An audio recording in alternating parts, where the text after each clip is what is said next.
the die is being cast. The ECOWAS regional body is decided that military intervention now is almost inevitable, and so that is the direction the body wants to take. Let's speak to Colonel Festus Aboagye, security analyst, knows so much about the space and what implications the decision of ECOWAS could have for the sub-region generally. Good evening, Colonel. Welcome to Eyewitness News. Of course, we spoke a couple of days ago, and you asked the ECOWAS to exercise a bit of restraint, and you even said that the Bola Tinubu's pronouncement was quite in haste. Now that the regional body appears to have made up its mind that military intervention is the way to go. What are your thoughts on that? To start with.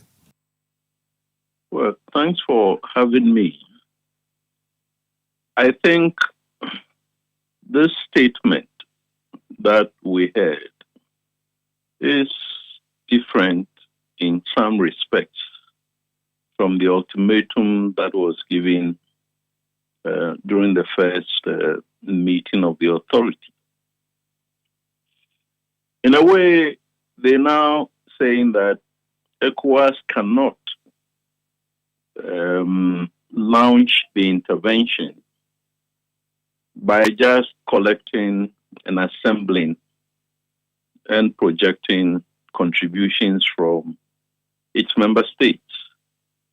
And that is got to be within the framework of the ECOWAS standby force. So one would wish to ask, what is the ECOWAS standby force? Now, for West Africa, when we came out of the conflicts in the Mano River region, we thought that we had been ill prepared in early 1990 for the kind of scenario that unfolded in Liberia and Sierra Leone.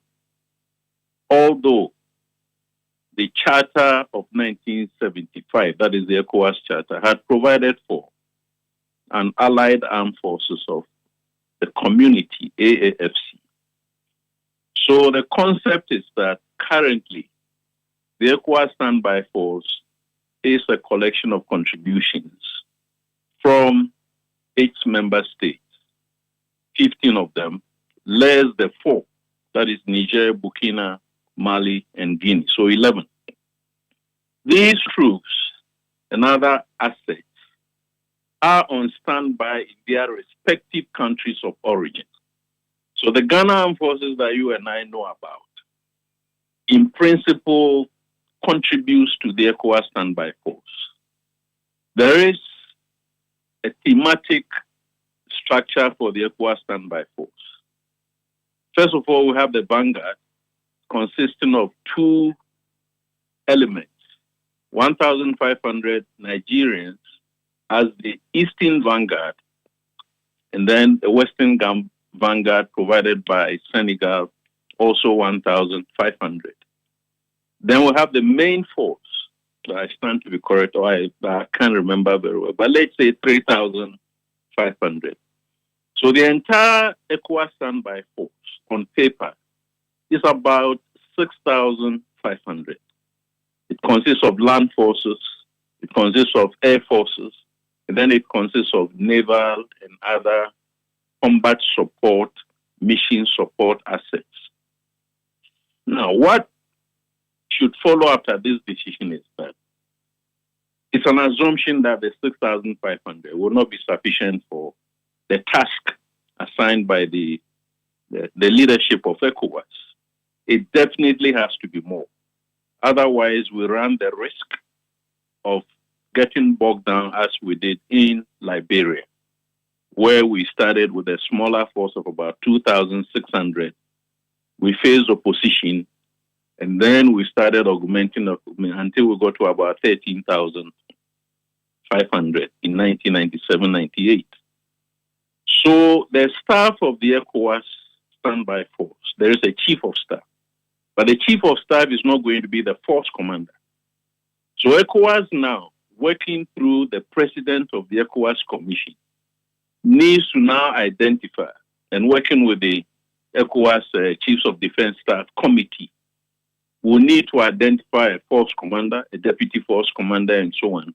They need to now put together a campaign structure or a force structure, so that when Gambia brings a platoon, Sierra Leone brings a company, these elements cannot operate independently. You need now to group them together.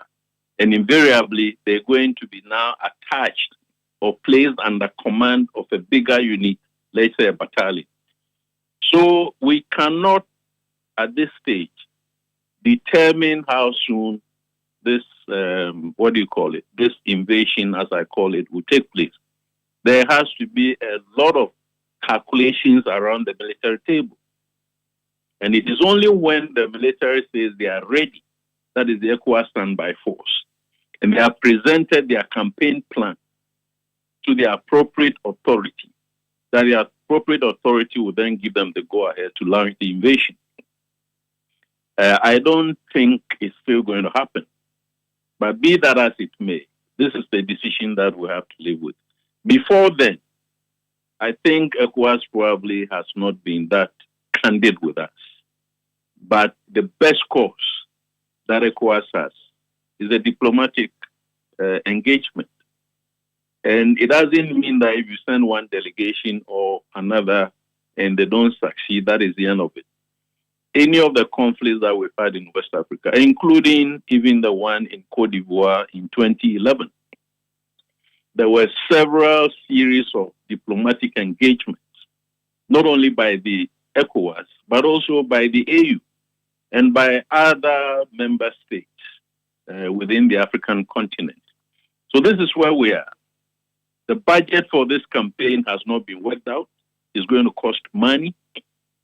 The logistical support is going to be huge, augmenting what I call the expeditionary capabilities. Basically, if Ghanaian troops are going to operate out of Ghana, and we know that they cannot go through Burkina Faso, and they cannot go through Togo, or they have to go through Togo into Benin, they need additional capabilities, either by sea or by air, and then road transportation and so on.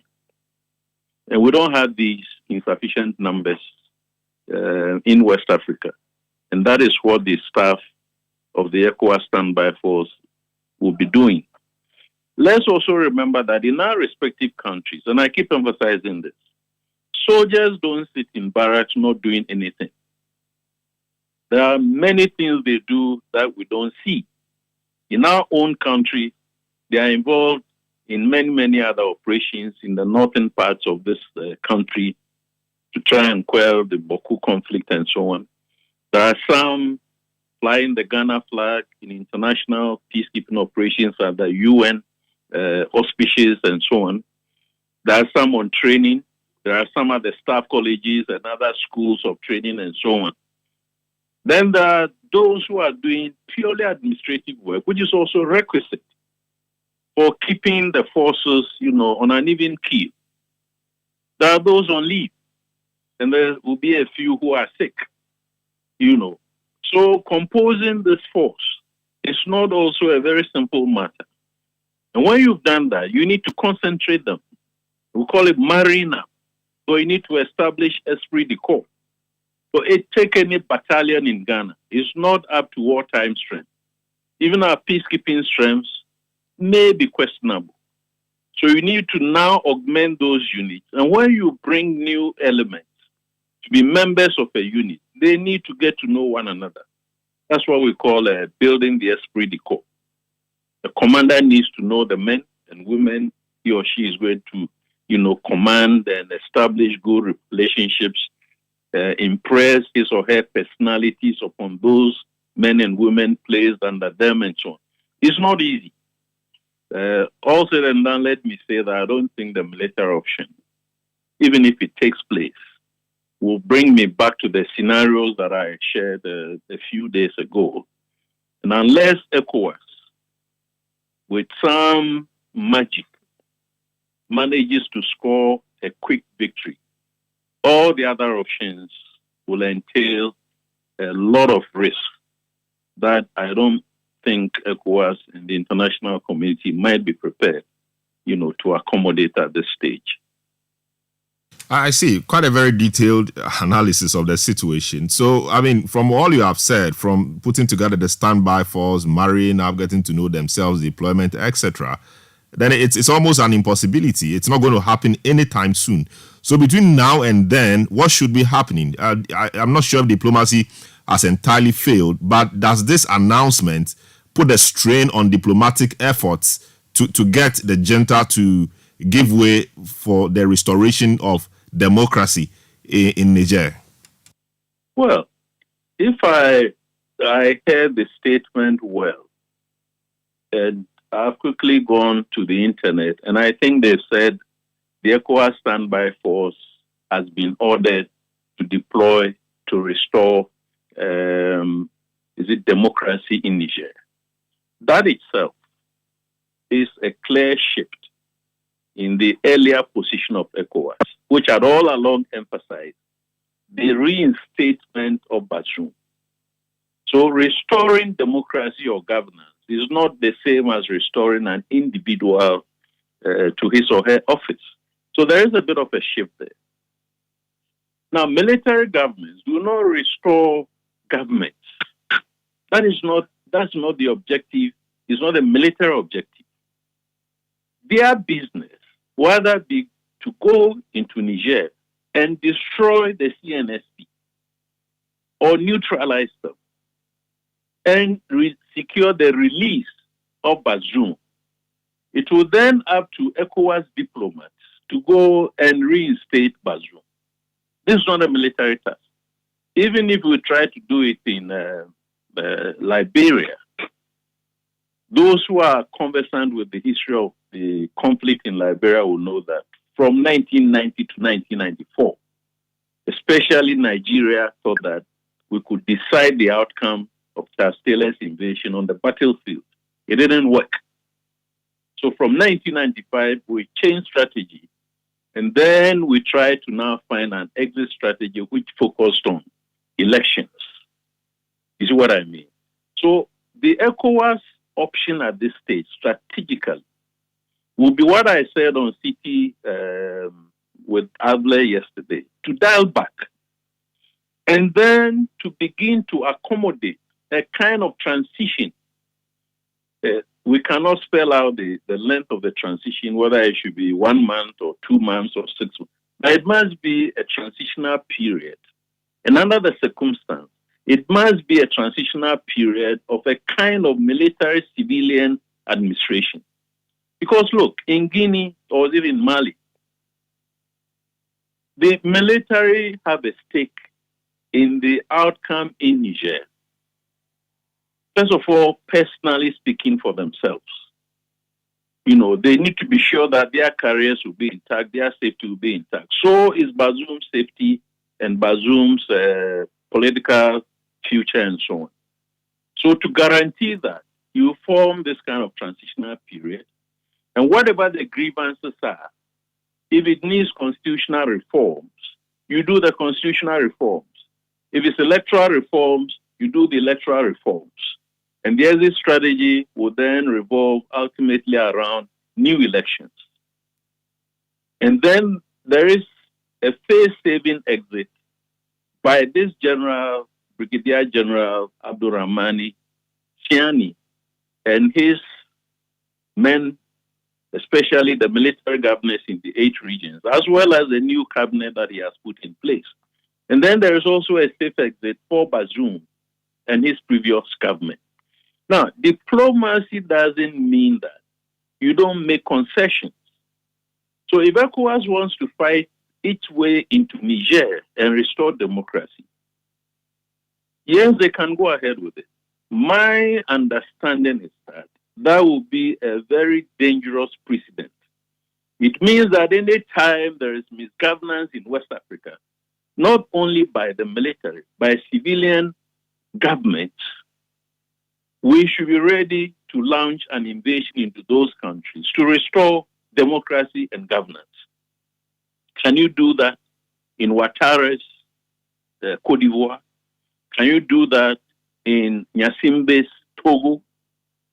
Can you do that in Macky Sall's Senegal? And definitely can you do that in Tinubu's Nigeria. So we should not go away with the impression that when a country is small or is perceived to be weak, we can then, willy-nilly use force. Indeed, I'm beginning to ask whether this use of force to restore democracy is internationally acceptable under international law. Can we define the situation in Niger as an aggression under Chapter 7 of the UN Charter, which is the only proviso for the use of force, because a member state of the UN has been aggressed? There is no external aggression. There is no, if you like, the insurgents have not gained the upper hand and threatening the government of Niger, for which you now need to deploy a force to go and defeat the insurgency, something that since 2011 we have stood idly by. And we have only thought of layering regional security by creating the so-called Accra Initiative. You see what I mean? On top of the G5 Sahel, on top of the MNJTF, when all along the fire has been burning and getting closer and closer to the so-called northern borders of the Guinea Coast country. So the whole ECOWAS strategy, in terms of democratic stability, democratic consolidation, in terms of regional security, for me, I think has been messed up.